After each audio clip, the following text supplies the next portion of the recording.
কেমন আছো সবাই? আশা করি সবাই ভালো আছো, সুস্থ সবল আছো। আজকে আমি নতুন একটা অধ্যায় নিয়ে তোমাদের সামনে হাজির হয়েছি। অধ্যায়টা হচ্ছে বাংলাদেশ ও বাংলাদেশের নাগরিক। অধ্যায় নাম্বার হচ্ছে ৮, পৃষ্ঠা নাম্বার হচ্ছে ৬৫।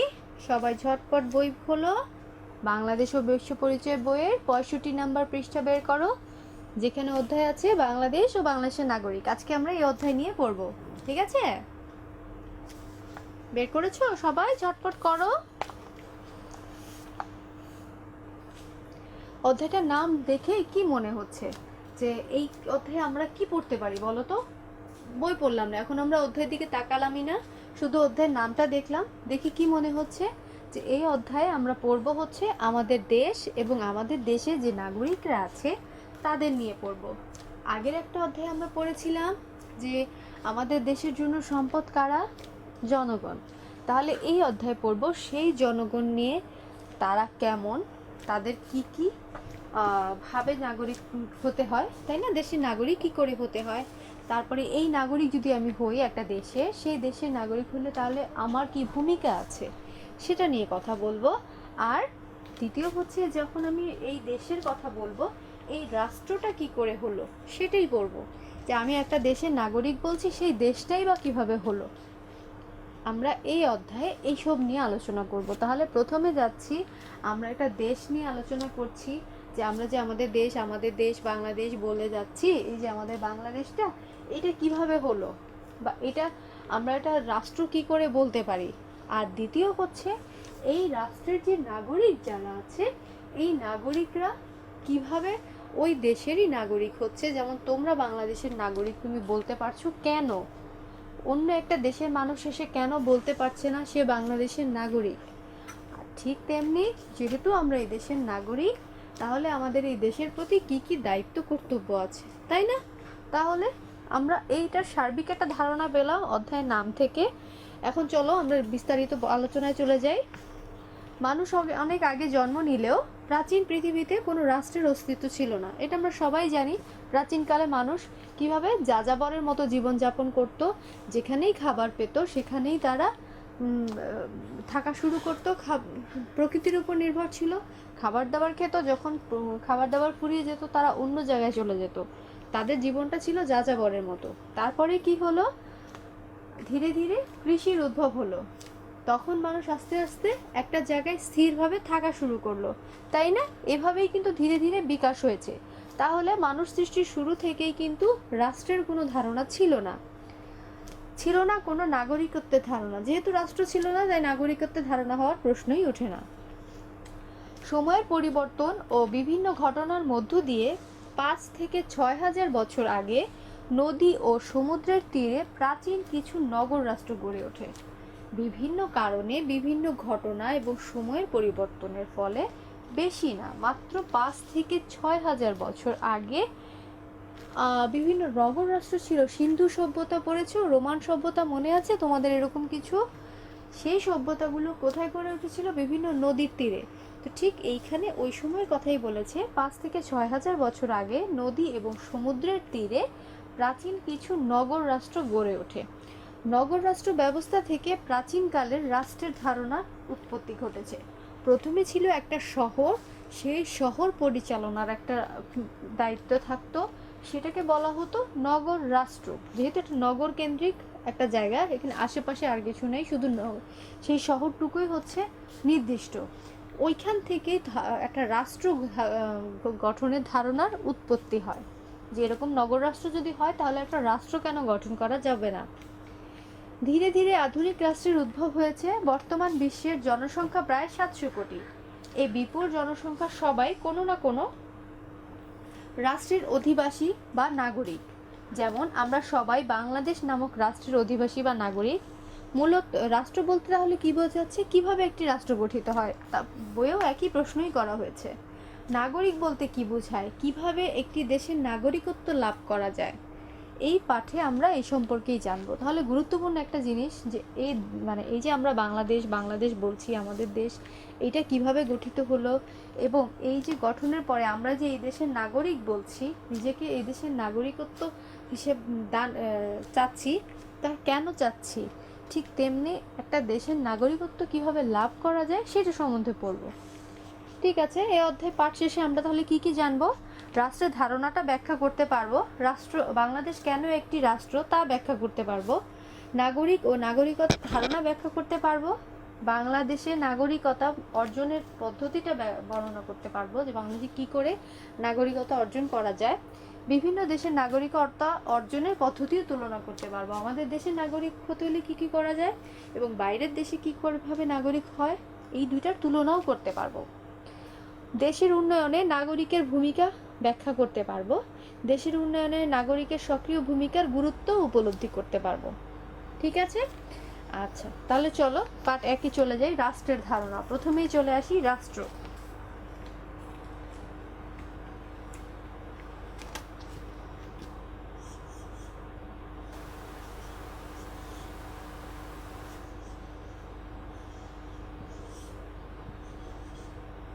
ঠিক আছে, এই হচ্ছে রাষ্ট্র।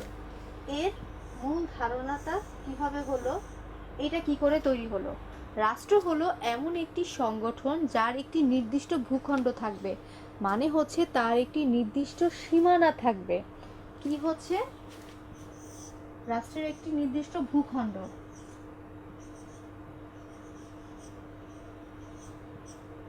ভূখণ্ড বা সীমানা একটা নির্দিষ্ট। যদি সেটা নির্দিষ্ট না থাকে তাহলে অবশ্যই রাষ্ট্র গঠন করা সম্ভব নয়। যেমন বাংলাদেশের আয়তন 1,47,570, এটা নির্দিষ্ট, কখনো বাড়বে না কখনো কমবে না। ভারতের একটা নির্দিষ্ট আয়তন আছে, পাকিস্তানের একটা নির্দিষ্ট আয়তন আছে।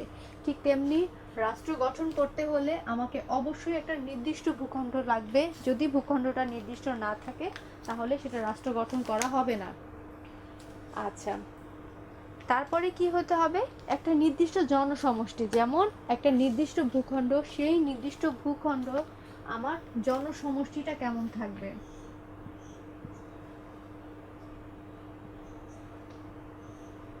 নির্দিষ্ট জনসংখ্যা থাকতে হবে, তাই না?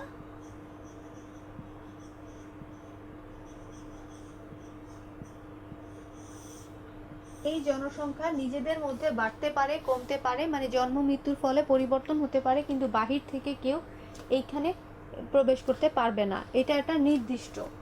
ঠিক আছে, এই যে বাংলাদেশের জনসংখ্যা কত? 16 কোটি। ঠিক তেমনি অন্যান্য দেশের জনসংখ্যা নির্দিষ্ট। আচ্ছা, জনসমষ্টি। তারপরে হচ্ছে একটা সরকার থাকবে, মানে একটা শাসন ব্যবস্থা থাকবে। ঠিক আছে, সেটা শাসন ব্যবস্থাটা হতে পারে গণতান্ত্রিক সরকার প্রধান, একটা হতে পারে প্রজাতন্ত্র, একটা হতে পারে আরেকটা কি রাজতন্ত্র, রাজাদের কি বলে, রাজারা শাসন করবে। বাট কোনো একটা শাসন ব্যবস্থা থাকতে হবে, একটা সরকার থাকতে হবে।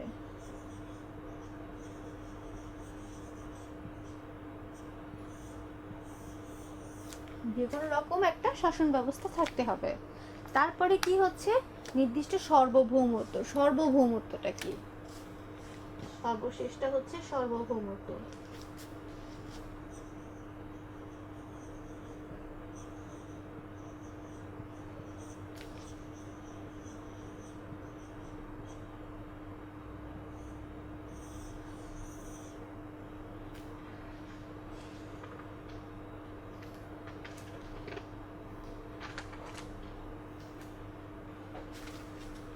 এই সার্বভৌমত্বটা কি? সার্বভৌমত্বটা হচ্ছে সবচেয়ে বেশি ইম্পর্টেন্ট একটা রাষ্ট্র গঠন করার জন্য। একটা দেশের ক্ষমতা, সর্বোচ্চ যেই ক্ষমতাটা, যেমন আমাদের দেশের, এই ধরো আমাদের নিজেদের একটা ক্ষমতা আছে, দেশের প্রধানের একটা ক্ষমতা আছে, যার কারণে অন্য দেশ আমাদের দেশকে এসে সহজেই আক্রমণ করতে পারবে না। আমাদের নিজেদের একটা ক্ষমতা আছে কি, নিজেদের রক্ষা করার জন্য, নিজেদের স্বাধীনতা রক্ষা করার জন্য, ঠিক তেমনি নিজেদের নিরাপত্তা রক্ষা করার জন্য যে ক্ষমতাটা আছে আমাদের দেশের, তার নাগরিকদের নিরাপত্তা দেওয়ার জন্য, এটাই হচ্ছে সার্বভৌমত্ব। প্রত্যেকটা দেশের সরকার প্রধানের একটা ক্ষমতা থাকে সেই দেশের জনগণের বা জনসমষ্টি যারা আছে তাদের নিরাপত্তা দান করার জন্য, তাদের অধিকারের রক্ষা করার জন্য, এবং নির্দিষ্ট ভূখণ্ড বা সীমানাটা রক্ষা করার জন্য, যেন অন্য কেউ অনুপ্রবেশ করতে না পারে, অযথাই যেন অন্য কেউ বা পারমিশন ছাড়া বা অনুমতি ছাড়া প্রবেশ করতে না পারে, কোনো কাজ তারা করতে না পারে, সেই একটা ক্ষমতা, সেটাই হচ্ছে সার্বভৌমত্ব। এই জিনিসটা যদি কোনো রাষ্ট্রের না থাকে তাহলে সেই রাষ্ট্রটা টিকবে না বা তাকে আমরা রাষ্ট্র বলতে পারবো না। তাহলে এই 4টা উপাদান হচ্ছে রাষ্ট্র গঠন করার জন্য মূল উপাদান। এই 4টার কোনোটা যদি না থাকে তাহলে একটা রাষ্ট্র গঠন হতে পারে না। সবাই কি বুঝতে পারছো? এবার বইয়ের দিকে তাকাই। রাষ্ট্র হলো এমন একটি সংগঠন যার একটি নির্দিষ্ট ভূখণ্ড, জনসমষ্টি, সরকার ও সার্বভৌম ক্ষমতা আছে, যা তাদের বলা যায় রাষ্ট্র গঠনের 4টি উপাদান রয়েছে। এগুলো হচ্ছে জনসমষ্টি, ভূখণ্ড, সরকার ও সার্বভৌমত্ব। যে কোনো একটি উপাদানের অভাবে রাষ্ট্র গঠন হতে পারে না। এখন এই 4টা উপাদানের বর্ণনায় যাচ্ছি। জনসমষ্টি। রাষ্ট্রের অন্যতম উপাদান হলো জনসমষ্টি। জনগণ হলো রাষ্ট্রের প্রাণ। জনসমষ্টি ছাড়া রাষ্ট্র গঠিত হতে পারে না। তবে রাষ্ট্রের জনসংখ্যা কত হবে তা কোনো নির্দিষ্ট সংখ্যা নেই।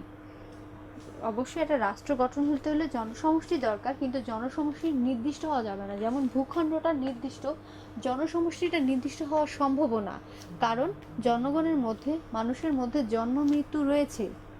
জন্মহার বেশি হলে জনসংখ্যা ধীরে ধীরে বাড়বে, মৃত্যুহার বেশি হলে জনসংখ্যা ধীরে ধীরে কমবে। তারপরেও মোটামুটি একটা নির্দিষ্ট সংখ্যা থাকে, ঠিক আছে, যে এই দেশে এত পরিমাণ জনসমষ্টি। রাষ্ট্রের লোক সংখ্যা কমও হতে পারে, আবার বেশিও হতে পারে। চীনের জনসংখ্যা 137 কোটি 20 লক্ষ। অন্যদিকে সান ম্যারিনো নামের একটি ছোট দেশের জনসংখ্যা মাত্র 30,000। চিন্তা করে দেখো যে জনসংখ্যা বেশি হলেই যে আমার রাষ্ট্র গঠন হবে তা না। জনসংখ্যার পরিমাণ কমও যদি হয় এবং এই বাকি যে 3টা উপাদান যদি ঠিক থাকে, তাহলে আমি তাকে রাষ্ট্র বলবো। যেমন আমি 30,000 জনগণের একটা রাষ্ট্র আছে সান মেরিনো, তাকেও আমি একটা রাষ্ট্র বলছি, কারণ তার এই 4টা উপাদান রয়েছে। চীন যেমন অনেক বেশি জনসংখ্যা নিয়ে একটা রাষ্ট্র বলবো, ঠিক তেমনি জনগণ কম হলো, বাকি 3টে উপাদান যদি ঠিক থাকে, অবশ্যই আমরা তাকে রাষ্ট্র বলবো। ঠিক আছে? আচ্ছা, তারপরে চলে যাই নির্দিষ্ট ভূখণ্ডের কথা। রাষ্ট্রের অপরিহার্য উপাদান হলো নির্দিষ্ট ভূখণ্ড। ভূখণ্ড বলতে জল, স্থল ও তার উপরে স্থিত আকাশসীমাকে বোঝায়। বাংলাদেশের যে আয়তন, এই আয়তনের মধ্যে জলভাগ আছে। বাংলাদেশের আয়তনের মধ্যে বঙ্গোপসাগরের ভাগ আছে, স্থলভাগ আছে যেখানে আমরা বসবাস করছি, আর এই স্থলভাগের উপরে যে আকাশটা আছে, আকাশের যে সীমাটুকু আছে, ওইটুকুও হচ্ছে একটা রাষ্ট্রের জন্য নির্দিষ্ট ভূখণ্ড। বোঝা গেছে?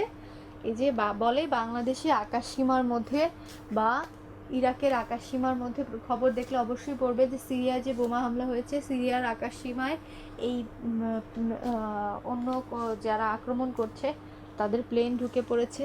এই যে বলে সিরিয়ার আকাশ সীমা, মানে সিরিয়ার দেশের ভেতরে যে আকাশটুকু ধরা হচ্ছে সেটাকেও আমরা নির্দিষ্ট ভূখণ্ডের মধ্যে ধরবো।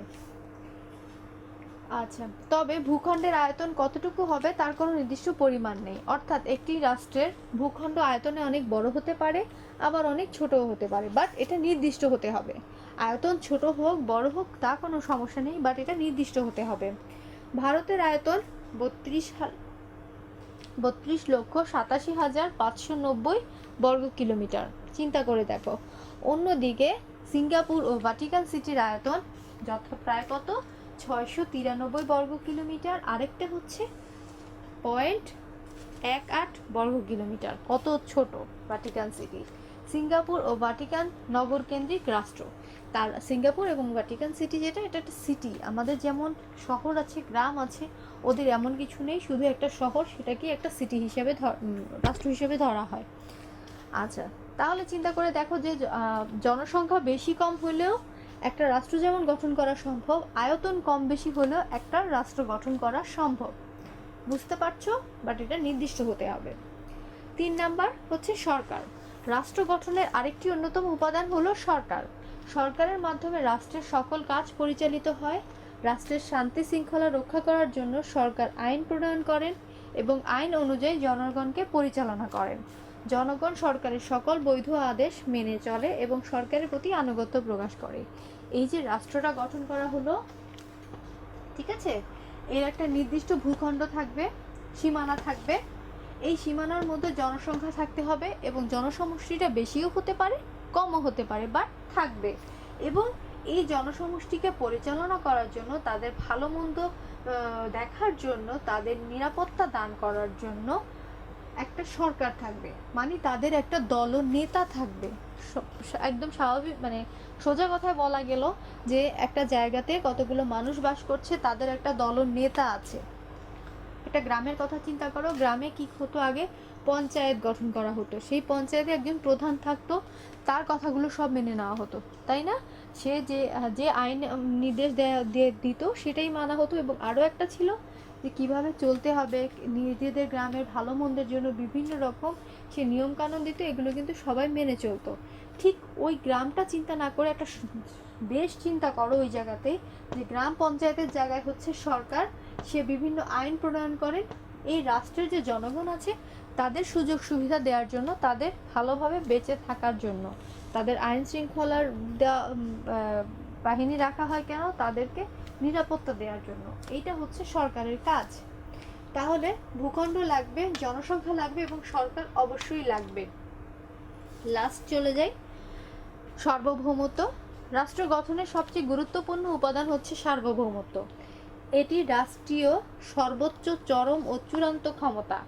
সার্বভৌম ক্ষমতা বলে রাষ্ট্র সকল ব্যক্তি ও প্রতিষ্ঠানের ঊর্ধ্বে অবস্থান করে। সার্বভৌম ক্ষমতা আছে বলে রাষ্ট্র কোনো ব্যক্তি বা প্রতিষ্ঠানের ঊর্ধ্বে অবস্থান করে।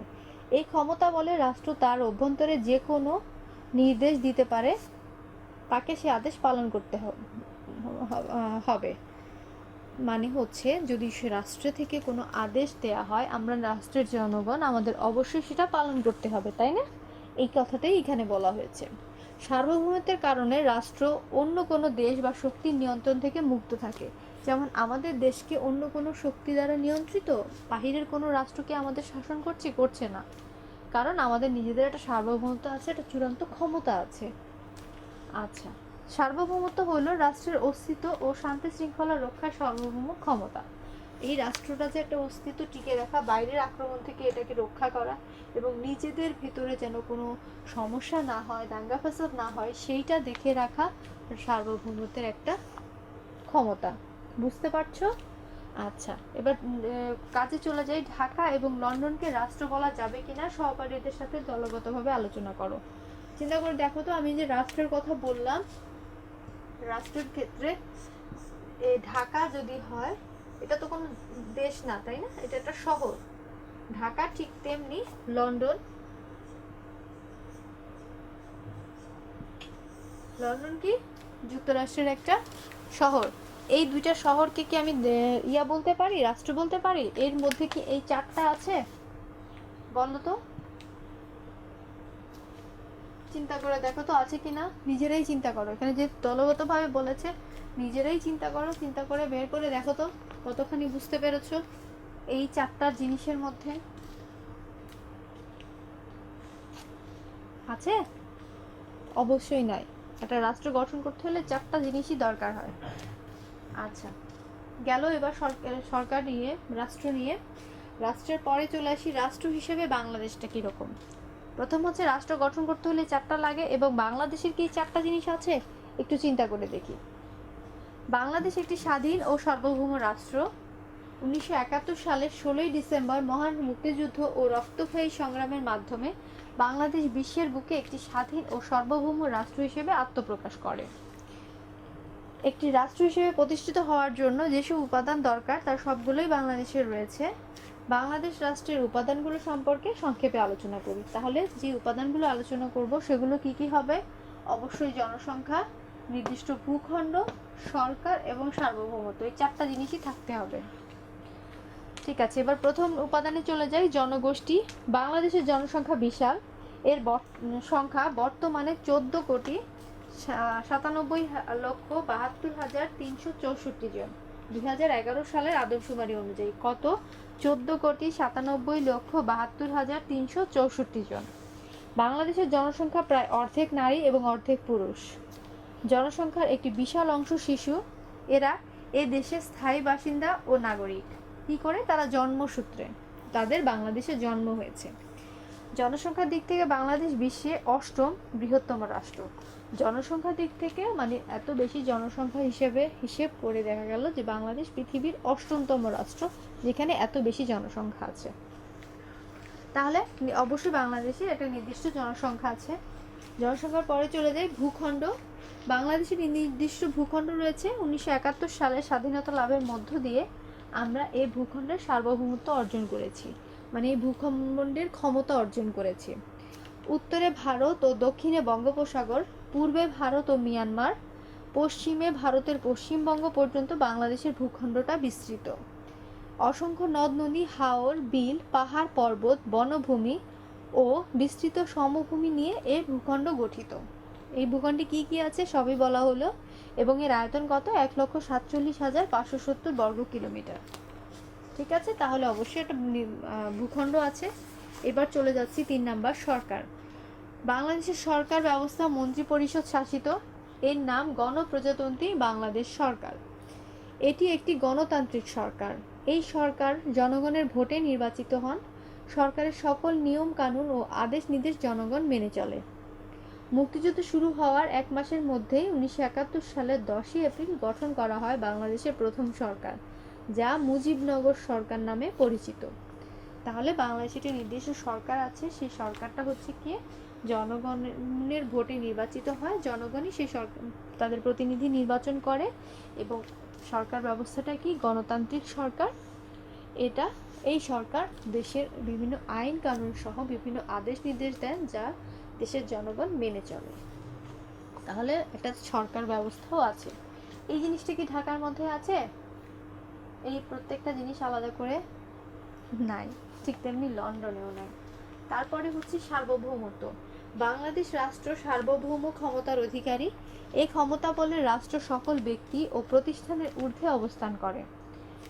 দেশের সকল জনগোষ্ঠীকে নিয়ন্ত্রণ ও অন্য দেশের নিয়ন্ত্রণ থেকে দেশকে মুক্ত করে। এই যে 1971 সালে স্বাধীনতা অর্জন করেছি, এই স্বাধীনতার পর থেকে আমরা মুক্ত একটা জাতি। আমাদের কেউ শাসন করতে আসে না, শোষণ করতে আসতে পারবে না, কারণ আমাদের নিজেদের ক্ষমতা রয়েছে, আমাদের নিজেদের সার্বভৌমত্ব রয়েছে। এই কারণে আমাদেরকে কোনো দেশ অযথাই শাসন বা শোষণের চিন্তা করতে পারবে না। এবং এই ক্ষমতা বলে দেশের জনগণের যেই রকম সুযোগ সুবিধা দরকার, নিয়ম কানুন দরকার, তা সেই দেশ বা সেই রাষ্ট্র প্রয়োগ করে থাকে। ঠিক আছে, আচ্ছা। আর এই কারণেই অন্য কোনো দেশ বাংলাদেশের অভ্যন্তরীণ বিষয়ে হস্তক্ষেপ করতে পারে না। আমাদের নিজেদের দেশের ভিতরে কি সমস্যা হচ্ছে, কি হচ্ছে না হচ্ছে, আমরাই সলভ করব, অন্য কোনো দেশ এটা সলভ করতে পারবে না। ঠিক আছে, তাহলে অন্য কোনো রাষ্ট্রে হুট করে আমাদের দেশের ব্যাপারে কোনো বিষয়ে হস্তক্ষেপ করার কোনো ক্ষমতা বা কোনো অধিকার নেই। এটাই হচ্ছে আমাদের সার্বভৌম ক্ষমতা। আচ্ছা, উপরের আলোচনায় আমরা জেনেছি রাষ্ট্রের সকল বৈশিষ্ট্যই বাংলাদেশের রয়েছে। এর রয়েছে বিশাল জনসংখ্যা, সুনির্দিষ্ট ভূখণ্ড, গণতান্ত্রিক সরকার এবং সার্বভৌম ক্ষমতা। কাজটা দেখি এবার। দলে ভাগ হয়ে বাংলাদেশের জনগোষ্ঠী, ভূখণ্ড ও সরকার সম্বন্ধে একটি সংক্ষিপ্ত প্রতিবেদন তৈরি করো। এই যে বাংলাদেশের 4টা পার্ট, এই 4টা পার্ট সম্বন্ধে সংক্ষিপ্ত একটা প্রতিবেদন তৈরি করতে বলা হয়েছে। ঠিক আছে, তাহলে প্রতিবেদনটা তৈরি করতে আলাদা করে কিছু বলার আছে আমার? প্রত্যেকটাই তো পার্ট বাই পার্ট দেয়া আছে, তাই না? তারপরে কি করে দেওয়া দিয়ে আছে বলো তো? কাজ করি, এইটা আমি তোমাদের SW দিয়ে দিই, তাহলে বাসায় তোমাদের পড়াটা সাথে সাথে এই প্রশ্নের উত্তরটা তোমাদের জন্য খুব পারফেক্টলি হবে। এটা লিখবো না যে প্রতিবেদন তৈরি করো, আমি তোমাদের SWটা দেবো হচ্ছে, আচ্ছা SWটা পড়া শেষে দেই, ঠিক আছে? বাট এটাই তোমাদের SW থাকবে নেক্সট দিন। তাহলে তোমরা বাসায় যখন রিডিং করবে অবশ্যই এই প্রশ্নের উত্তরটা খুব সহজেই তোমরা বের করে নিতে পারবে।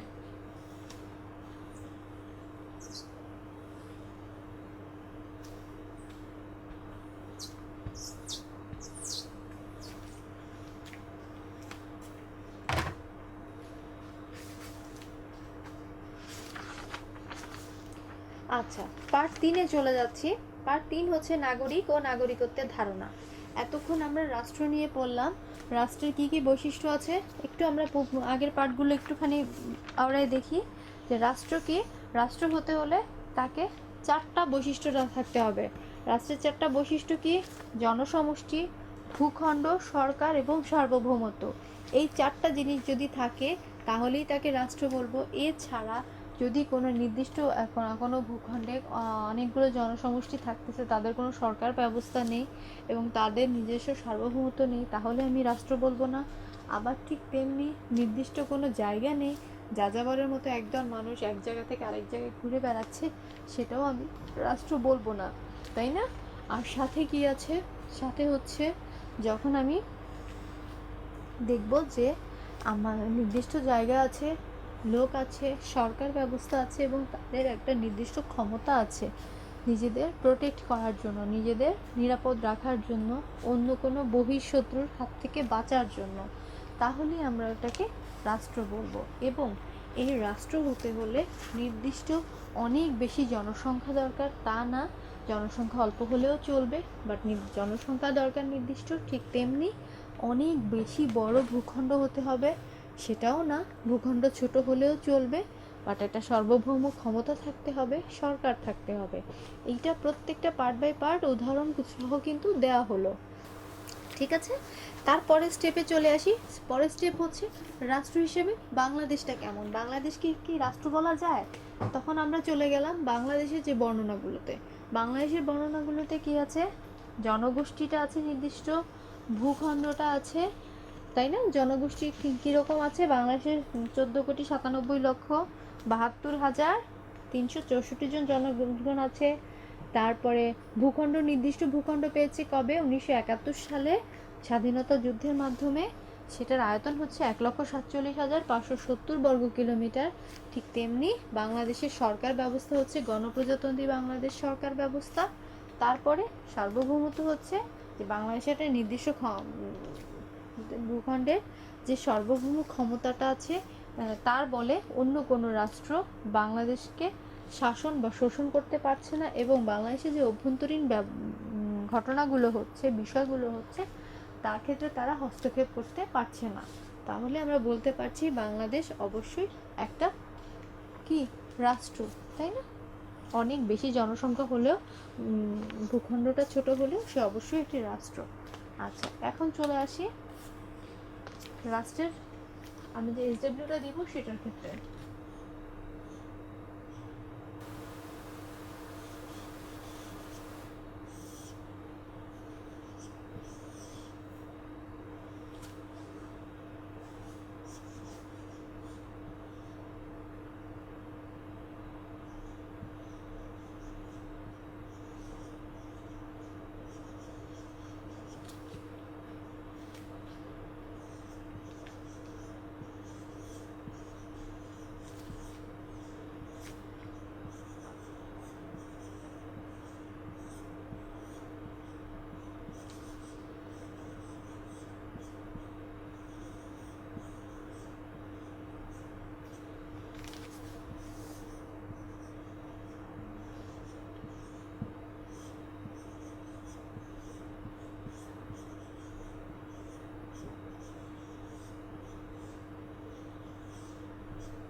ঠিক আছে, বাংলাদেশকে একটি রাষ্ট্র বলা হয় কেন? এর যুক্তি দাও। এর যুক্তিটা কিরকম হবে বলো তো? মাথায় আসতেছে কিছু? প্রশ্নটা আমি হুবহু কাজের মতো দেইনি, কিন্তু উত্তরটা কাজের সাথে অনেক মিলে যাবে। বাংলাদেশকে একটি রাষ্ট্র বলা হয় কেন? কেন বলা হয় বাংলাদেশকে একটি রাষ্ট্র? কারণ বাংলাদেশের নির্দিষ্ট জনসমষ্টি আছে, ভূখণ্ড আছে, তারপর সরকার আছে এবং সার্বভৌমত্ব আছে। যদি এই 4টা জিনিস থাকে এবং এই 4টা জিনিস কিভাবে আছে সেইটাই আমাকে যুক্তি দিয়ে বোঝাতে হবে। বোঝা গেছে? তাহলে কি তোমাদের এই কাজের সাথে মিলে গেল? প্রশ্নটাও একটুখানি পরিবর্তন করে দিয়েছি, যেন তোমাদের পরীক্ষায় প্রশ্ন যখন পরিবর্তন করে আসে তোমরা যেন ভয় না পাও, বুঝতে পারো যে প্রশ্নটা পরিবর্তন হলেও উত্তরটা সেমই হবে। দেখো, বাংলাদেশকে একটি রাষ্ট্র বলা হয় কেন? হুট করে দেখলে বুঝবো কি করে বাংলাদেশকে কেন রাষ্ট্র বলা হয়? একটুখানি চিন্তা করে দেখো, বাংলাদেশে কেন রাষ্ট্র বলা হয়? কারণ রাষ্ট্রের যে 4টি উপাদান, সেই 4টি উপাদানই বাংলাদেশে বিদ্যমান আছে। এই কারণে বাংলাদেশের রাষ্ট্র বলা হয়। কি কি উপাদান চারটা লিখলা, এই উপাদান চারটা কিভাবে আছে সেটাও লিখলা। বাংলাদেশের জনসমষ্টি নির্দিষ্ট আছে, বাংলাদেশের জনসমষ্টি এত, বাংলাদেশ 1971 সালে স্বাধীন হয়েছে, বাংলাদেশের নির্দিষ্ট ভূখণ্ড আছে, তার পরিমাণ এত, বাংলাদেশের একটি সরকার ব্যবস্থা আছে, এটা হচ্ছে গণপ্রজাতন্ত্রী বাংলাদেশ সরকার, এবং বাংলাদেশের সরকারটা প্রতিনিধি নির্বাচন করা হয় কি করে, জনগণের প্রত্যক্ষ ভোটে গণতান্ত্রিক ব্যবস্থায়। তারপর বাংলাদেশ সার্বভৌম অধিকার আছে, যার ফলে বাইরের রাষ্ট্র বাংলাদেশকে শাসন শোষণ করতে পারে না, এবং বাহির থেকে কোনো শক্তি এসে বাংলাদেশের অভ্যন্তরীণ কাজে বাধা প্রয়োগ করতে পারে না বা হস্তক্ষেপ দিতে পারে না।